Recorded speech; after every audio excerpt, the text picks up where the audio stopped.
เคเนาะทุกคนเนาะในที่สุดเนาะวันที่รอคอยกลับมาถึงเนาะทางงั้นเจ้าของที่เพิ่นกามาเบิ่งดินก่อนพี่น้องเอ้ยเนาะอืมออกไปข้างๆนี่แหละนี่ออกมานี่ประมาณนี้แหละ10 เมตรไปทางใดอั่นไปหาลายมือก็บ่เห็นโทรไปก็บ่ติดไปหางัวไปหางัวโอ้ยังพ่อยังตัวหนึ่งเห็นบ่แล้วคุกแล้วคุกกระท่อมพุ่นละหาบ่บ่อยู่โอ้สิให้ทางนั้นไอ้แก้วกับเจ้าของดินเพิ่นวัดดินกันก่อนเอาพ่อดูอะไรแม่มันหักแล้วอ่ะ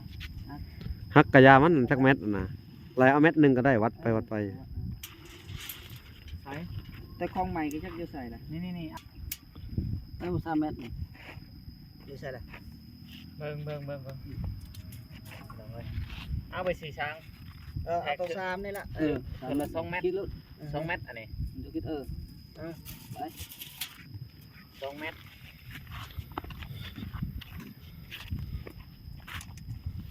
4 เมตร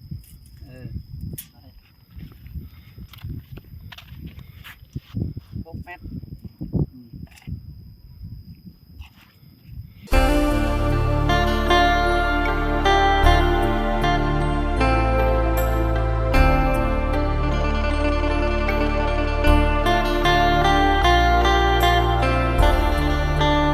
โอเคเนาะทุกคนเนาะในที่สุดเนาะ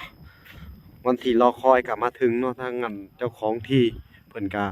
มาเบิ่งดินก่อนพี่น้องเอ้ยเนาะตอนนี้ก็ได้สิได้ไปเบิ่งดินน้ำเพิ่นก่อนพี่น้องเอ้ย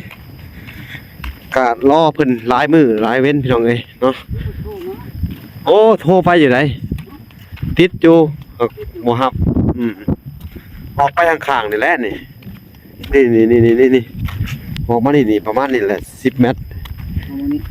นี่ออกมานี่แหละนี่ตามเสานี่คือเก่านี่เลย10 เมตรไปพุ่นมันก็สิตกประมาณนี้แหละนี่แหล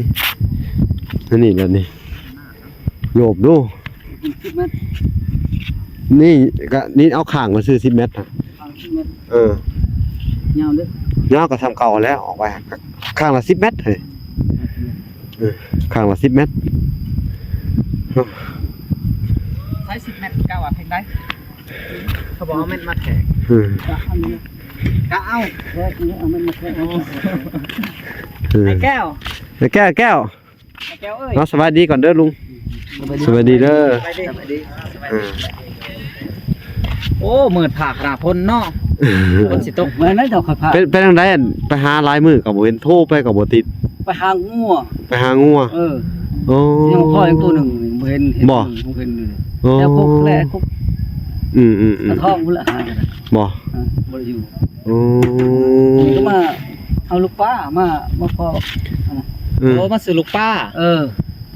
ลูกบ่ได้บอกว่าซะคือเขาฝากบอกกับลูกชายนะบ่ตกบ่เตี้ยก็บ่ได้บอกเว้นผัวมาเฮากินนี่ได้มีมันหั่นเฮาก็ว่าอะไรเฮาฝากน้ำบอกลูกชายเจ้าได้แก้วแมทให้แมทมาดู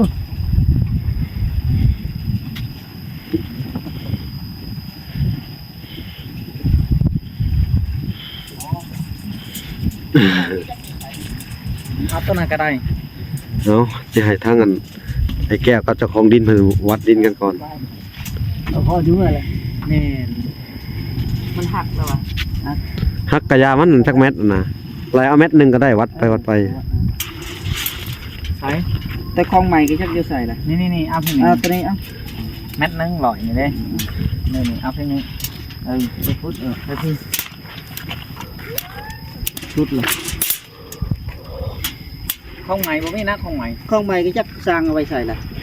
เดี๋ยวเจ้าก็ไปตัดเอาไม้เด้เมื่อนั้นเขาตอนเฮาซื้อเด้อนะเป็นเบิ่งเอา3 เมตรนี่อยู่ใส่ละเบิ่งเอาไป4 ช้างเอาตัว3นี่ละคนละ2 เมตร2 เมตรอันนี้จะคิดไป2 เมตร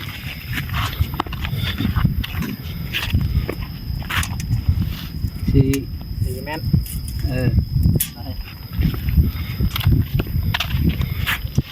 6 เมตร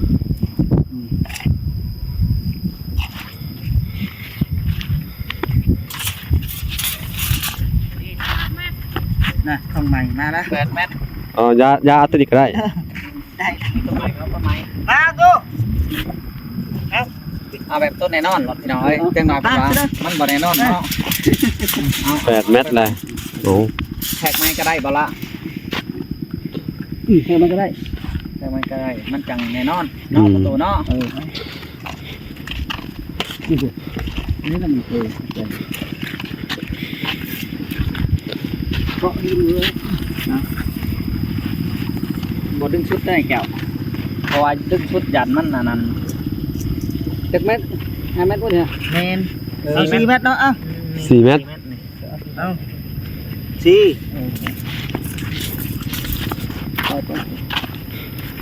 แต่มันคือเก่าถือว่ามันเก่าคือเก่าเลยละปีกัน2 เมตร8 เมตรเข้ามา2 เมตรจับเข้ามาเจ้า2 เมตรพี่นี่2 เมตรเอาลงเยี่ยมเอาเป็น10สำนี้แหละอยู่ลุมพูกันดึงออกมา10 เมตรไปพี่น้องไปเบิ่งกันอีก ฝ่ายพี่น้องเตาเพิ่นเจอน่ะ ตัวก็เห็ดข้อไก่อันนี้เลยนี่ แม่นเฮ็ดขอบไก่นะจะได้ นี่เลยแม่นอะไรเห็ดข้อไก่เลยโดยแม่นมือก็เห็ดเลยแหละลงมือเลย โดยเฮาก็อยากให้มัน10เนาะบ่ล่ะเนาะนั่นคือกันเนาะอันนี้เป็นเต้าผมบ่ล่ะเนี่ย แม่นเป็นเต้าถ่านเนาะนี่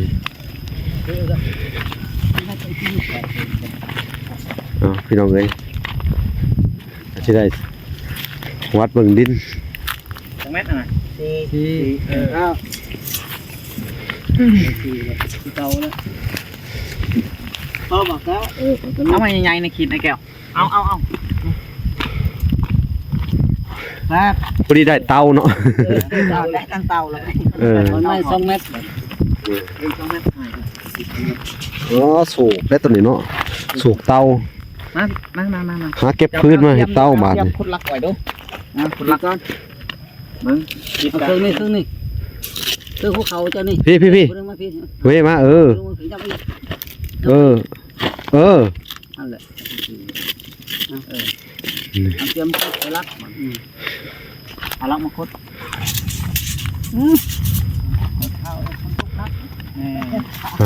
พี่น้องเลยมือจะบริมามันพ้นตกทางพ้นที่ตกมันเป็ดเบาพ่อนจักเนาะโดยแน่นอนแล้วเรื่องทำเท่าไรบาทนี่ราคาหนึ่งเนาะ10 ล้านมาสั่นพี่น้องเลยเม็ดละล้านเนาะเม็ดละล้านรถได้เท่าไรนี่รถไถแน่พอเฉพาะที่ทมอีกนี่รถได้บ่ขอน้ำอีกแน่จะเพื่อแล้วเราเนี่ยน้องรถละเพื่อแล้วรถจะ500,000บ่ขอน้ำจับไปเขาสิมาทมที่อีกได้บ่เถื่อเดียวนี่แหละเขาสิบ่ได้ซื้อเลยค่อยให้เจ้าเลยนั่นลุงเนาะและพันเจ้าก็เขาคงจักเขาซื้อพอเจ้าเฮ็ดได้ละบาทนี่สิได้คือเขาว่าแล้วมันคนอื่นไปเฮาก็ได้10 ล้านพี่น้องเอ้ยเอาว่าจังได๋ก็โอเคบ่เรือใดเนาะสิบ่ลดให้กันเลยแต่เจ้าเสียน่ะเด้อซะเสียเข้าไปใต้ดินเด้อบ่เลยเจ้าเสียน่ะหั่นให้ว่าข่อยสิขอไปใส่ใต้ดินเลยบ่เดียวกันแล้วล่ะได้สิได้เจ้าเสียรถแล้วไผสิมาวัดมานี่กันในบัดนี้เขาว่านี่ฮะก็สิมาแจ้งเขาเนาะได้มีแต่มืออื่นหรือคันบ่พ้นบ่ตกมือเขาก็บอกเขามาวัดแล้วให้เจ้ามากันมาเอาตอนนั้นเนาะมาจ่ายค่าดินตอนนั้นเนาะเอาพี่น้องเอ้ย10 ล้านเนาะโอ้ยพี่น้องเอ้ยเอาโอเคเนาะเป็นกันนั่นแหละร้านเพิ่นน่ะเป็นเฮาบ่รู้จักมัน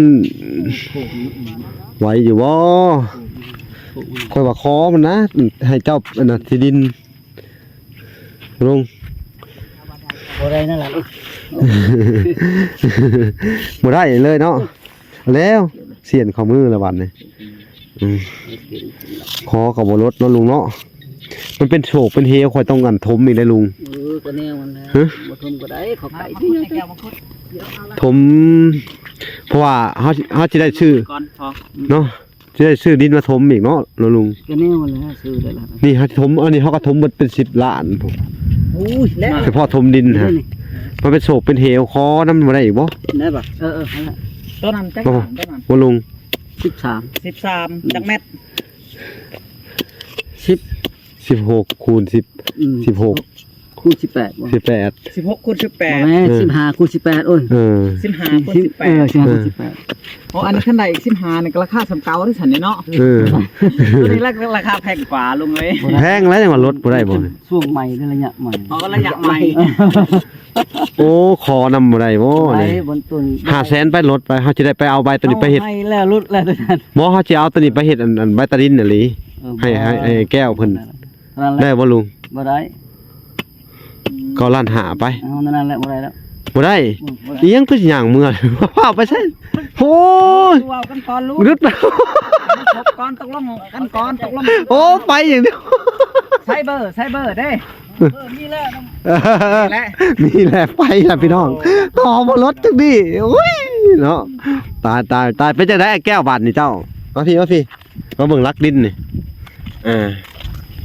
โอ้น่าเก็บวันนี้เนาะ ได้แล้วบาดนี้คอกไก่ก็สิอยู่นี่บาดนี้เนาะมื้อนี่ อยู่นี่แล้ว คือว่าเฮ็ดแล้วก็ได้คอกไก่เนาะมื้อนี่ โอ้ได้ ก็แล้วแต่ มื้อนี่เฮาลื้อตัวนี้เนาะลื้อเบิดเสาเซลล์นี่ ได้สมมุติว่าก็ซื้อ ลื้อบ่เลย ลือนี่ ก็มันได้แล้วล่ะเพิ่นเจ้าของเพิ่นว่าพักรักให้ขนาดนี้เนาะมีแต่มื้อ ก็ อันท่านว่าเบาลาสิซื้อตามราคาเพิ่นว่าหันคือ10ล้าน โอเคก็น่าจะประมาณนั้น เพิ่น น่ะ จะบ่ลด เพิ่นจะบ่ลด เพิ่นว่า10ล้านแล้วก็เอาโลดเพิ่นว่าก็เฮาก็เฮ็ดได้เพราะเพิ่นมาเฮาก็เอาเงินให้ เดี๋ยวกาดบ่ล่ะสิลองโทรไป ทานั่นคอยสิลงมือแบบ เออ เขาเองเนาะคอยให้แล้วไว้ๆนะ โอเคดีใจอยู่บ่ซะ ดีใจครับ โอ้เดี๋ยวสิโทรไปปรึกษาเจ้าของเงินเพิ่นก่อนเด้อ โดย ครับเพิ่นพอ ได้ปุ๊บ คอยก็อยากได้แน่เนาะคอยก็เผาเฮ็ดเผาแล้ว โดย แม่ ของเองเด้ แม่น ขอไก่เฮาก็สิได้ยื่นเนาะอ้าย โด เนาะ ย ท่านว่าซื้อที่ดินนี่อ้ายคิดว่ามึงได้เหมาะขอไก่สำหรับ ในโน่นนี่แหละนี่ ในโน่นนี่มันสิเหมาะบ่ เลยอยู่พุ่นบ่ บ่แบบว่า เขาสิทมดินนี่เด้ เขาสิทมดินนี่ถ้าเฮ็ดนี่เผื่อย่อไปเด้เขาเฮ็ดตั้งไว้กัน นี่ นี่ เขาก็ตั้งไว้นี่ก่อน คือเบาสัญญาเว้านี่เนาะ เออ เบาสัญญาสิพังดินเลยแบบย่อบ่ได้ แล้วเขาก็เฮ็ดละหัวดึงตัดสิก็ได้ แม่นเอาแบบนี้เนาะอ้ายเนาะ มันก็อยู่ในหัวเฮา มันก็อยู่ในหัวเนาะ ก็ได้ อย่างก็เฮามีตารางเขาเจ้าหลักก็บ่ได้เนาะ แม่นต้องได้เพิ่มตารางอีกแล้วนี่อืม แต่แล้วแต่สะดวกในใส่เขาก็เอาบ่ได้ติบ่ได้ว่าเนาะสุดว่า พี่น้องเอ้ยบาทนี่อันทางเจ้าของที่ดินก็ยันต่อไปวังๆเนาะ บ่แม่นมาลาเพิ่นบ่ได้เป็นหยังนี่คอนเทนต์นี่ โอ้ วันนี้เพิ่นก็อยู่ไกลเนาะ ไปแล้วบ่เนาะ เพิ่นอยู่ต้องหมดผม ไกลต้องงดไปอีก ใกล้ต้องหมดอีก เพิ่นจะพอแล้วไปหาก็บ่เห็นพี่น้องเอ้ยเนาะ ตะกี้เราก็ตั้งหานอยู่นี่หยุดสุ่มเนี่ย อืม กี้เราขายเนื้องัวกัน อืม ตะกี้แต่ก่อน โอ้ นี่ เราเป็นอันพ่อค้าเนาะ แม่นเขาขายพวก พ่อค้า ข้าวปุ้นพวกอันเพ้อนั่นแหละแต่ก่อนแต่ตอนนี้เพิ่นเลยแบบอยู่หน้า เอาแบบเป็นจังได๋ความรู้สึกละบาดนี่อืม ก็ดีใจ ฮู้อยู่ว่าไผซื้อให้ ไม่ตู้ เออนั่นแหละ ก็มี2คนนี่แหละก่อน โดยแม่ตู้ USA เด้อแม่ถอนแก้วกับเฮ็ดเฮือนให้เจ้านํแล้วก็เพิ่นก็แม่ถอนแก้วเพิ่นก็มีบทบาทหลายๆอย่างเนาะกับแม่ตู้เด้อ แท้เนาะสมมุติว่าเพิ่นให้ก็ค่อยก็สิฮะสิอันนั้นนะขุดออก คุณเลยก็ได้ตะหนังมันที่แน่มันได้อยู่แล้ว นี่อันนั้นดึงเสือกมาแล้วนะ โดย แกใช้ไอ้แก้วเสือ ดึงแต่ตอนนั้นแหละดึงมาพี่นะมันสิยันบิดเบี้ยวของเพิ่นนะยัน เบี้ยวเนาะ ได้เฮาก็เอาตัววัดเป็นตัวอย่างก็วัดแล้วก็ดึงมาขึ้นมาอีกเนาะ แม่นเอาเสือ เอาเสือกเอา เสือกคือเก่า แล้วก็ขุดคือเก่าเด้อซะเด้อลงมือรอด โดยอันถ้าใดมื้ออื่นก็คอยคิดสิมากออก มั่งเลย โดย โอ้ดีใจขนาดเนาะ โดย เอ้า สู้เนาะของเอง สู้นั่นแหละ โดย คือเว้าก็แหละบ่ต้องอันจมยังหลายมีแต่ว่า บ่คิดนึงเว้นเน้นปีเห็นไรแล้ว ตอนนั้นคือว่าผิดแล้วก็ย้ำว่าผิดเนาะถ้าว่าไปแล้วผิดแล้ว โดย ขอโทษขออภัย โดยเอานั่นแหละ ตะกี้เบาลาว่าสิซื้อเต้าให้บ่ล่ะ สิซื้อเต้าให้เพิ่นแล้วเต้าอบ อันนั้นจักแซน เดี๋ยวไปนะก่อนพี่น้องเอ้ย วันสุดท้ายได้ทั้งเต่าเลย เอาพี่น้องเอ้ยเพิ่นสิได้ทั้งเต้าละบัดนี่ โดย อันเต้าหาลองเฮ็ดเด้อไปหาลองหาไม้แบกมาทีละหน่อยลองเบิ่งแต่ว่าได้เนาะ แต่สมมุติว่าครับ ป๊อดพี่น้อง เอา เอ้ย ไว้สิเผาตอนนี้ยามฝนตกเนาะ โอ้กูรับเมาส์มาแล้วพี่น้องเอ้ย บอกเต้าหันทุบทิมโลดไปได้จอทุบทิมโลดใหม่มันบ่มีได้บ่ล่ะ อืม นั่นแหละไปหาเอาไม้จำนี่ก็บ่ได้พอดีก็หาอีกซ้ำอีกบัดนี้บัดนี้เอา บัดนี้สิเป็นทางนี้อีกแล้วจังหน่อยว่าให้ก่อนไปหาเอานั่นอันนี้ ท่านว่าเฮาบ่ปะมันก็ถล่มอยู่ดิเต้า โดนเห็นว่าบัดนี้ไม้กระเจ้าเฮาก็บ่อยากเฮ็ด แม่ เดี๋ยวพิษยังมาก็เดี๋ยวมันมัดแล้วบัดนี้ โด โน สมมุติว่าเอ้าพื้นหนึงเนาะต้นหนึงก็สิเอาเป็นหลานให้ได้เนาะเจ้าก็ต้องเสีย เนาะ อันนี้เฮาสมมุติไว้ก่อน สมมุติไว้ก่อน เฮามีให้มีหน้าเฮาก็เอาไม้ให้ในหน้าเฮาคือเนาะอ้ายเนาะ เอากะอย่าเพิ่งทุบมันเนาะเผื่อมันมีคนอยากให้ไหม โดน ก็ป้าไว้ก่อนมีแต่ว่ามันก็ห่างกันนะป้าไว้ก่อนก็ได้แล้วแต่ว่าอันปฐมดินผูกปฐมไปเลย หน้าวานี่เบิ่งสภาพนี่คันฝนตกอีก2เทื่อนี่ แค่นั้นแหละ ลุกเลย ก็ยอดว่าไงยานมันลุกนั่นนะ แต่ว่าคันว่าบ่อันนี้นี่ไอ้แก้วจะบ่ทันเฮ็ดได้นี่ บ่ คันเอาพื้นเขาเต็มนี่เฮาจูดนี่ถล่มเลย ก็แม่นเพื่อ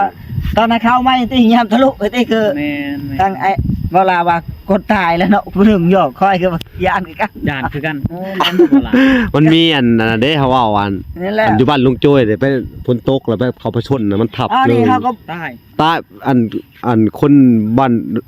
ยังบ้านอภวังค์อะไรไปสู่เมียในบ้านลุงโจ้ยเด้เขาก็พระเขาก็จูดเขาหันเลยไดยังเห็นอยู่เสมอว่าพี่ มัน กะ นี่ วั มัน ง กระ วัง บากเนาะ พี่กาย ต นี่ กใส่เรื่อยๆเฮาก็ย่านคือกันแล้วเนาะยามปลาเข้าไม่เห็นที่เนาะเข้าพื้นนั่นทะยกที่พ่นบ่ตกมันเฮ็ด เอาบ่เป็นหยังซ่า โดน คนมือคนยามมันก็ทุบคือว่าแหละ โดนว่าเฮาบ่ถูกกับมือใดถ้าสมมุติว่าเฮา เอ ถู อก กับ แต่ว่ามิแต่ว่า โดน ยันแต่เด็กน้อยลูกเจ้าแหละเขาไปลินเนาะหรืออะไรกันละวัน สานี่นะ อืม แต่ไปเข้าได้หันเสื้อ อืม วันชนะเฮานั่นเนาะมากาลีเลย อืม โน ระวังไว้ ฝนตกใส่เรื่อยๆเนาะมันก็สิบ้างไป อื บ้าง ม ไป อืมอืมอืม โน นั่นแหละเด้อ โน ปาดพี่น้องเอ้ยเนาะดีใจนำเพิ่นมื้อนี้กะ โน อันวันที่รอคอยก็มาถึงเนาะหลายมื้อเนาะ โน ที่รอคอยเวลาก็ไปตามเพิ่นหลายมื้อบ่เห็นเนาะก็ถือว่ามื้อนี้ก็เป็นจริงแหละเนาะ โน ในราคาอยู่10ล้านพี่น้องเอ้ย โน เม็ดละล้าน แม่ เข้าใจ เม็ดละ ปา ล้าน โท ก็10เม็ดก็10ล้านเนาะ ว่ายาวแบบความยาว ว้าวแล้วมื้อนั้นเนาะว่าเม็ดละล้าน แล้วก็เว้าเนาะมื้อนั้นก็เนาะ มีอันเฮาก็ว้าวกันแล้วเด้ว่ามาจากเม็ดละล้านก็ถึกหลี เออ โอ้สำนี่กะมันถึกจังแมตชาวป้ายแมตเลยเนาะ อืม เศร้าหาอะไรแม่นบ่ อ๋อสหาล้านแหละแสดงว่านี่ บ่ฮอด ว่าอืม แต่นี่ ว่า ก็คอยสิว่านี่ปัดเขาคิดว่านี่มันเที่ยงเด้ เออ ซะซ้ำบ่ เออ เอาซื้อตอนนั้นเท่าไหร่14บ่ 14ก็ซะ เอ ซื้อ อ ล้าน 14คูณอันน่ะคูณ เอา 16 เงินซื้อ นั่น ๆ ก็สี่ เอาแมต เออก็4ล้านเนาะ โน ปอ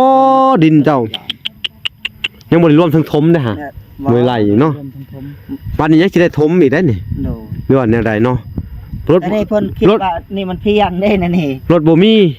นี่ เขาไปถามแล้วมื้อเช้านี่รถเขาเมื่อบ้านเบิดเลย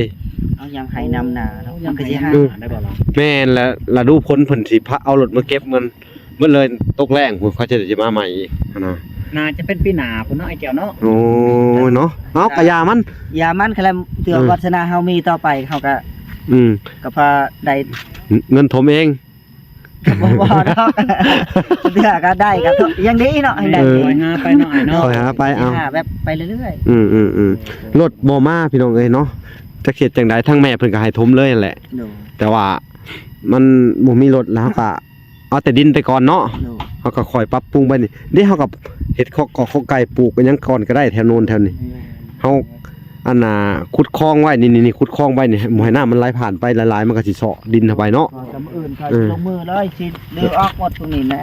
นั่นแหละ จะได้เลยเนาะไอ้เนาะ โด ลื้อลงมือเลยรถ ลงมือ ขยายออกมาผิด ที่ ทาง แรกย่านอันนำมาด้านมันใกล้เขตเนาะ นั่นแหละวันนี้ บ่ แล้ว สุด นี่ ท้าย มัน กั ก็ บ ไป ใกล้ ยอม เขตคันว่าเพิ่นอันบ่คายนี่เฮานี่จะยุ่งเนาะไอ้เนาะ แม่น พร้อมใกล้ไล่เติบเนาะ โด เอาก็ถือว่าดีนั่นนี่ โด เนาะเป็นจังได๋ล่ะบาทนี่ดีใจคัก โด พันเป็นจริงเนาะ โด ในที่สุดพันไอ้แก้วก็เป็นจริงอีกครั้งหนึงพี่น้องเอ้ยเนาะเอาอยากบอกกันทั้งแม่ตู้ว่าจังได มีแต่อวยพรให้บ่มีหยังเนาะ โด อ้าวขอบขอบใจเด้อทางแม่ตู้ที่ช่วยเหลือครอบครัวไอ้แก้วทุกสิ่งทุกอย่างก็ของแม่ตู้นั่นแหละบ่ได้ลืมบุญคุณ โดย ข คมเจ็บอย่าได้คมไข้อย่าให้มีเด้อแม่เอ้ยให้สุขภาพแข็งแรงเด้ออย่าเจ็บอย่าไข้ให้สุขภาพแข็งแรงทุกคนนั่นแหละ โดย อยู่ดีไม่แห้งทางครอบครัวแม่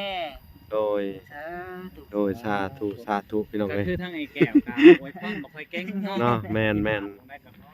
โทษ ขออภัยเอาพี่น้องเอ้ย โดย เอาเฮ็ดผิดพลาดประการใดขอโทษขออภัยเด้อแม่ตู้เอ้ย ที่เว้าผ่านมาก็ผิดแล้วเราก็ยอมผิด เออ ข้อยก็ยอม โด มึงได้ว่าเฮ็ดผิดเฮ็ดหยังเนาะว่าให้เพิ่นอันนั้น โดย แล้วก็ขอโท โท ษ ษขออภัยคือเก่า โดย ต่อไปก็คือลูกก็บ่เฮ็ดคือเก่าแบบสิเปลี่ยนแปลง โดย ผู้เฒ่าบ่ถึงการว่า โดยแล้วเทื่อกับวันผิดพลาดก็ แม่ คือว่าขอโทษขออภัยเฮาก็ผิดแล้วเนาะก็ยอมรับผิด โดย แต่ถ้าบุงใดคอยบ่ผิดคอยก็บ่รับ เอ อันนี้ อ เขาผิดแล้วคอยยอมรับ ก็มีแต่ว่าคือเก่าเจ้าสู่ชีวิตคือเก่าเนาะมี เขา แต่ ก็ ว่าย อม แม่น เขาว่าผู้ใหญ่ว่าผิดแล้วเขาก็ยอมผิด โดย มันว่าผิดแล้วเขาบ่ยอมรับ นั่นแหละก็คือเพิ่นให้กำลังใจซุมเจ้าแหละเพิ่นส่งเสริมซุมเจ้าให้ได้ดิบได้ดีเนาะก็คนขยันเขาก็ต้องสู่ต่อไปเนาะอาศัยความขยันของเฮานี่ล่ะสู่ไปเด้อคือแบบว่าหานู่นหานี่เฮ็ดอยู่เฮ็ดกินนู่นนี่ก็โอเคแล้วก็เฮ็ดชีวิตประจำวันชีวิตประจำวันของเจ้าเด้อก็สู่ไปคือเก่า มื้อ เนาะ ใดก็แบบเฮาก็เตือก็ย่านฝนตกแห้งอะไรอันนั้นก็บางมื้อก็บ่ได้ไป ถ้าฝนตกก็บ่ต้องไปดอก โดย เรื่องงบประมาณค่าสร้างก็ โดย คือเว้าหั่นแหละ โดย ก็กินน้ำเฮาคือเก่า โดย เนาะ ปกติคือเก่านั่นแหละ เพราะว่าสร้างเพิ่นก็มีเหตุผลเพราะว่าลูกเพิ่นก็ป่วยเด้สร้าง แม่น ลูกเพิ่นก็บ่สบายแม่น ลูกเพิ่นก็หาเงินซื้อเขาว โดย และเพิ่นก็เวลาก็ได้ต่อรองกันมื้อนั้นก็เว้า โดย อันโดยกับผู้ที่อิหยังว่าเพิ่นว่า30ล้านเนาะ โดย แล้วเวลาก็ต่อ15ล้านแล้วเพิ่นว่าขอกินข้าวนํได้บ่ โดย แต่ว่าเฮาก็บ่ชัดเจนเองเนาะว่ากินแต่ข้าวเฮาก็บ่ได้ถามเพิ่นเนาะเพิ่นก็ป่านนี้มาไกลอีกเพิ่นก็มาไกลอีก บางคนเว้าว่า อืม อัน โดย บางคนบาง FC เม่นเข้ามาว่า โด เวย ลาคืออัน แม่น นั่นแหละว่าให้กินเสาเพชรแรงเนาะ มันก็ ก็คือทั้งเบาลานี่ก็บ่เข้าใจพี่น้อง อืม ก็คือเพิ่นคิดว่าคือสร้างบ้านเฮากินแต่ต้นเพชรเนาะ นั่นแหละ ต่ว่าผิดพลาดลงได้ก็ขอโทษขออภัย แม่นนั่นแหละ แต่ว่า บ้านนี้ทางพี่เขา แต่ว่าบ้านนี้ กินแล้วเด้ บ้านนี้พ่อบ้านนี้เขาเดินทางไกลนะเวลาก็เห็นใจ อยู่นี่ มานอนมันนี่บัดนี้บ่ต้องตื่นแต่เช้ามาเฮ็ดเวียกเลยก็เล็งอยากให้มันแล้วไว้ ถ้าว่ากลับไปกลับมาน้ำมันรถเฮา มันบ่คุ้ม อันนั้นน่ะก็มันสิลายนะ แล้วว่ามันบ่คุ้มนะแล้วก็ว่าเวลาอยู่ แล้วก็ขอบัดนี้แล้วว่าบ่มีเงินนั่นซื้อเขาแล้วก็มาเบิกไปแล้วก็มาหาเงินปัวลูกนำแน่ลูกบ่สบายนะลูกเป็นพิการครึ่งหนึงแล้วอ่ะจักสิเฮ็ดจังไดก็เห็นใจสร้างอยู่พี่น้องเอ้ยเนาะก็เลยว่าเวลาก็เลยว่าเอ้าโอเคฉะนั้นก็กินเลยอยากกินซ้ำข้าวก็จัดไปเลยทางแม่เพิ่นก็บอกว่าบ่ต้องเว้าหยังทางเด้อเพิ่นว่า ชดว่าเวลามีก็ โดยจัดไปเลย อันเทื่อมีก็ให้เพิ่นกินบ่มีก็ นั่นแหละสู้ๆต่อไปกะเจ้ากะอดออมอัน โดย ประหยัดเอาน้ำแน่แล้วก็อดหาอยู่หากินให้เพิ่นก็บ่เป็นหยังเนาะ ก็ไปปกตินั่นแหละ ไปปกติคือเก่าเด้อ คือทั้งไอ้แก้วนี่ อืม เวลาเพิ่นอันวางเวียกเพิ่นก็ไปหาได้ก็ให้กิน โดย ก็ซื้อเอา โดย ก็ประมาณนี้แล้ว นั่นแหละ ง่ายๆเนาะ นั่ เฮาน แหละ บอกตรง เออ ๆเทื่อค่อยก็มีค่อยก็ให้บ่ได้ไปหาสุดว่าก็ซื้อแน่บ่ซื้อแน่ โดย ประมาณนี้แหละ เป็นหยังแม่ เนาะ แต่น้ำนี่ค่อยก็ซื้อ โดย น้ำนี่บ่ขาด โดย อ่า อันถ้านั่น มันก็ ยังแดดค่อยสิว่าง่ายๆเนาะมันสองประตูสองทาง อันน่ะบ่เป็นหยังดอก เป็นหยังดอก โดยสู้ๆไว้ แต่นี่ เออ เอาเรื่องจริงนี่เนาะ ถ้าบ่มีหยังก็มาบอกบ่ล่ะเด้อ เอ้ามาเฮือนมันลุกนี่ก็บ่ดนเนาะบ่ล่ะ บ่ เนาะ บ่โดนก็มีแต่ว่าอันจงภูมิใจไว้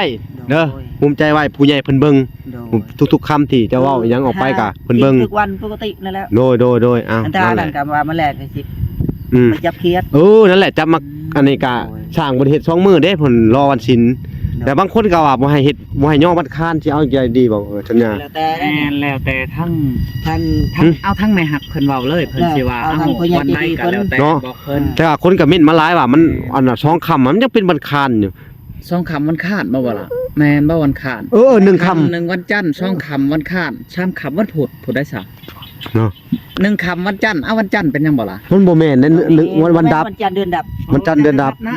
แม่ มันเป็น1ค่ำวัน ค่อยว่า มันเป็น1ค่ำวันค้าน นางก็สองคำวันพุธกระทึกเลย เอา2ค่ำบ่ฮะว่าสัญญาว่าจะได้ บ่อันถามทั้งแม่หักเบาลาเลย โดยได้กันแล้วแต่เพิ่น โดย ทางคอยก็สิ แต่ว่าคนก็เม่นมาว่าบ่ให้เอาวันค้านเด้อเพิ่นว่าหรือแนวใด มันจะเป็นวันแข่ง นั่นแหละหรือว่าแนวใดกันแล้วแต่เจ้าคิดว่าวันหยัง คอยก็บ่เกี่ยวแล้วเนาะ เอาเดี๋ยวสิปรึก มันได้ก็เอาเนาะ โอเคเดี๋ยวก่อน วันใก็คอยก็เอา แล้วก็สิปรึกษากันหลายๆคนทางทีมงานเฮานี่แหละเด้อ โดย โทรไปถามว่า ก็นั่น โดย ทางอ้ายพอมื้อใดทางผู้ใหญ่ใจดีพอมื้อใดคอยก็แบบสิบอกคนเนาะ โดย ให้เขามาซอยเฮา โดย จังเขาสิได้บอกถือเพิ่น กะนี่แหละพังเมือง2-3มื้อเลยวันถึกวันค้านเนาะ1ค่ำน่าจะเป็น2ค่ำบ่หรือแนวใดก็ยังบ่แน่ใจเดี๋ยวเฮาต้องปรึกษาหลายๆฝ่ายก่อนเนาะเอาพี่น้องเอ้ย แต่ผู้ใหญ่ใจดีสะดวกมื้อใดคอยก็เอามื้อนั้นคอยก็บ่ติแล้วคอยเนาะ โดยเอาบ่มีหยังหลายเด้อ โดย เอาคลิปนี้กันเนาะพี่น้องก็มาแจ้งข่าวดีทางไอ้แก้วเพิ่นทางสร้างเพิ่นก็มาเนาะไอ้เว้นทางสร้างว่าทางเจ้าของดิน เจ้าของดินเพิ่นก็มาเพิ่งแล้ว เพิ่นก็วัดให้เป็นที่เรียบร้อยเนาะว่าสัญญาเนาะ แม่น ก็เป็นที่เรียบร้อยเพิ่นว่าตามนี่เลยเพิ่นว่าเป๊ะย่างเมื่อเลยเพิ่นบ่มีการขอเพิ่นว่า เพิ่นก็เห็นเพิ่นตกได้เพิ่นพาวเด้เพิ่นวัดอยู่ไกลนำ เนาะเอาโอเคเนาะการบ่มีหยังหลายพี่น้องเอ้ยเนาะก็มาแจ้งข่าวดีทางอันไอ้แก้วเพิ่นมื้อนี้ก็เป็นวันดีของเพิ่นได้ดินเพิ่มก็สำว่าเนาะเพราะว่าทางงบประมาณนำอันซื้อดินนี่มีแล้วท่านตาพี่แต่ว่าพระเจ้าอันนั้นซะเนาะเพิ่นมามื้อใดกะรู้ตารางเลย คอยก็สิลงมือเฮ็ด โดยทางเบาสัญญาเพิ่นก็สิเฮ็ดอันข้อไก่เลยช่วยเพิ่นเฮ็ดเวียกข้อไก่เลยเนาะ โดย เอาโอเคคลิปนี้ เช้าคอยก็สิลือตะนางก่อน โดย แบบชายๆเฮาก็เฮ็ดข้อไก่ก็ได้ โดย ทำกันได้แล้วว่าแม่นว่าให้เฮ็ด เอา เดียวเฮ็ดคอยก็ โดย พอได้จับได้ซอยได้แล้ว โดย แม่น เอา เอาคลิปนี้ก็บ่มีหยังหลายเนาะมันค่ำแหละเสียงจักจั่นไล่ๆมันห้องโอโดเดๆแล้วพี่น้องเอ้ยเอาสิได้อันอำลาก่อนพระจากก่อนพี่น้องเอ้ยเพิ่นก็สิตกมาแล้วฮู้เนาะพอกันใหม่คลิปมื้ออื่นเนาะ โดย คลิปหน้าพี่น้องเอ้ยเอาบ๊ายบายเด้อสบายดี